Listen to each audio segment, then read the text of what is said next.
Greetings and bienvenue, Midnight Crew. Thank you for returning to this broadcast. If you are new, then I welcome you as well. I hope that tonight's story will get you in the Christmas mood.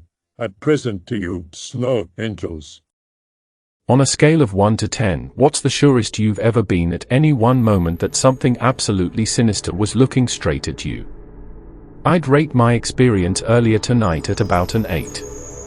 I was driving home from my parents' house around 10 p.m. They only live about 10 minutes drive from me, but what a difference 10 minutes makes. They are out in the country, no streetlights, it's Michigan in the middle of winter, and I'd made the terrific decision to take a relatively unkept road home. The same road where I collided with a deer not 2 months ago, instantly vaporizing my Christmas fund. It's Deer Central out there.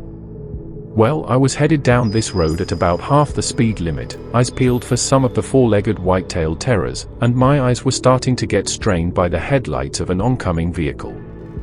It was at least a half-mile away, but the high beams were on. I guessed it was a truck, though I didn't want to look too closely and then be blinded to some furry racking machine sauntering out in front of me, so I kept my eyes off that side of the road as much as I dared.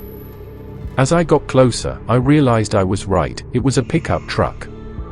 But it wasn't heading toward me, it was parked on the shoulder. And the emergency lights were blinking. I slowed down even more, waiting to see the telltale signs of a deer collision: imploded grille, cracked windshield, missing side mirror, and, obviously, a deer corpse. Once I was alongside the pickup, I still hadn't seen any damage. Now that I was out of the light's glare, I could see that the truck was pulling a horse trailer. The trailer must have been wired in, because the red lights on the back were blinking on and off in time with the emergency lights on the truck. I rolled down my window to talk to whoever was in the cab, but once I looked closer, I realized the truck was empty. "Hello?" I called. No answer. Then I heard the scraping and thumping. It sounded like someone slamming an upside-down bowl onto a surface repeatedly. It was coming from behind the trailer. I looked out my windshield and saw a loop of rough rope making up part of a knot around a handle on the back of the trailer. I couldn't see the rest of the rope, but the knot seemed to be sliding up and down the handle a bit. I inched forward in my car, peering around the corner of the trailer. Sudden movement startled me. Then I realized what an idiot I was. The rope led to a harness fastened to a horse. The large, brown creature was scraping and stomping its hooves on the ground, standing close to the ditch, stretching its rope across the back of the trailer. As I pulled up further, it glanced at me, snorted, and went back to stomping. Thinking I was probably irritating it, and knowing there were no other cars for miles, I switched off my headlights. It kept stomping. I looked at the ground around its hooves. The snow was tossed up, and in some spots, the horse had chipped off bits of the dirt shoulder. He'd been out here a while. "Hello?" I called again, fully expecting a response from the dark field on the other side of the ditch. Nothing. I looked at the horse again. Steam shot from its nostrils. Then I looked back at its hooves and the ground around them.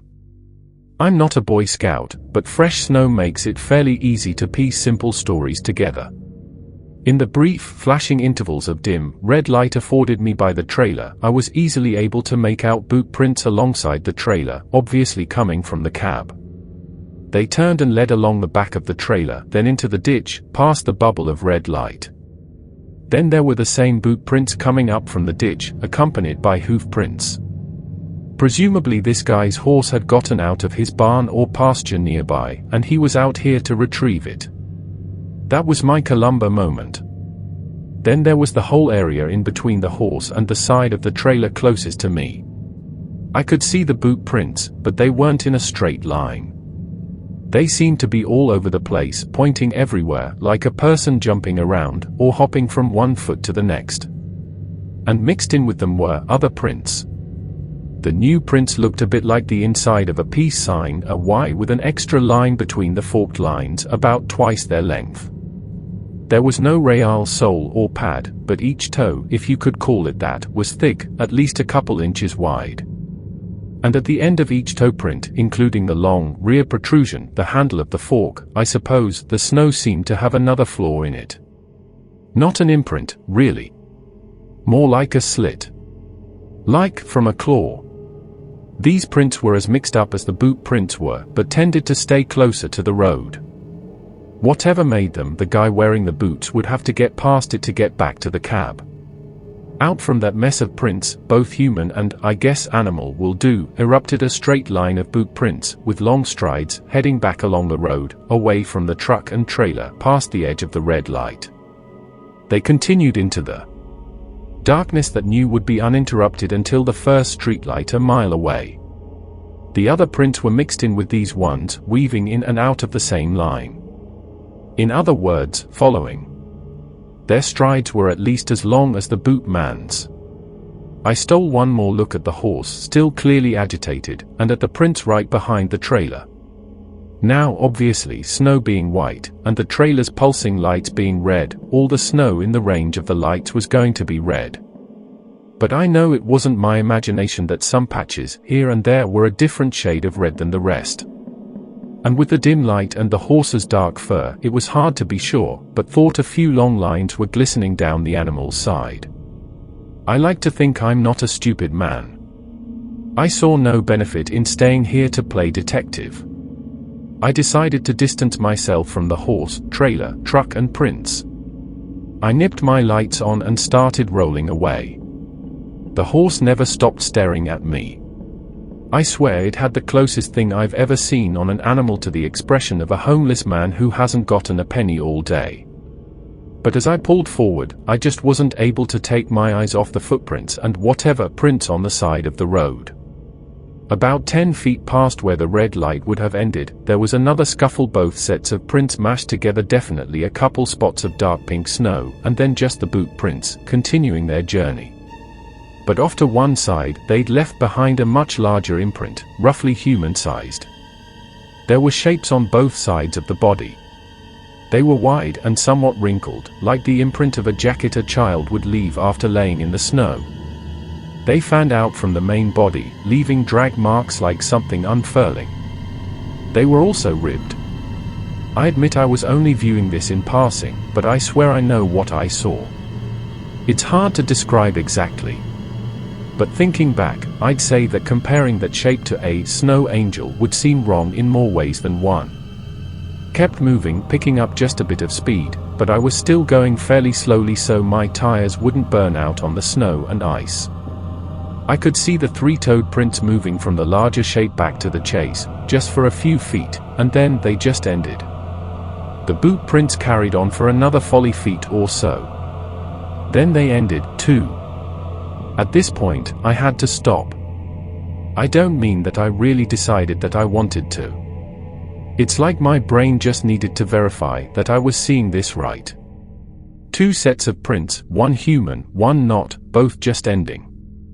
No sign of a change of course, or a dive to the ground, or anything. Pure untouched snow on all sides. Well, not totally undisturbed. I think something in my brain was just misfiring at that point, trying to make it all fit, and so I looked back once at the trailer and truck, highlighted in a blinking red aura. I could see the horse still watching me. And then in the road ahead of the truck, something shifted. It was the truck's headlights. They bounced. The truck's taillights also bounced, just a slight dip toward the ground, then back up, like a brief pressure on the suspension. The trailer shifted just a touch. Now the horse wasn't looking at me. It was looking at the black space above the truck and trailer, the spot on the roof of the trailer that no light could reach. And it was straining against its rope harder than I've ever seen anything fight in my life.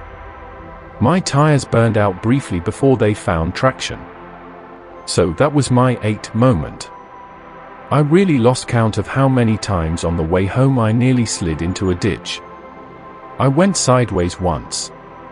But I always kept control, using some combination of luck and sheer force of will to not get stranded on the road tonight. Now I'm in my driveway. And I'm wishing my garage door was working. Because right now I'm having my 10 moment. The porch light is illuminating a portion of the roof on one wing of my house. All around me the freshly fallen snow is undisturbed. But in that one little corner of the roof, I can just make out a pair of imprints marring the scene. I probably don't have to describe them to you. My front door is maybe 30 feet away. 30 feet. I'm wondering if I should try sleeping in the car tonight. I hope that you enjoyed tonight's broadcast. If you enjoyed tonight's story, then please subscribe to the channel as more green texts will appear daily. A new broadcast will appear when the clock strikes midnight Central Time.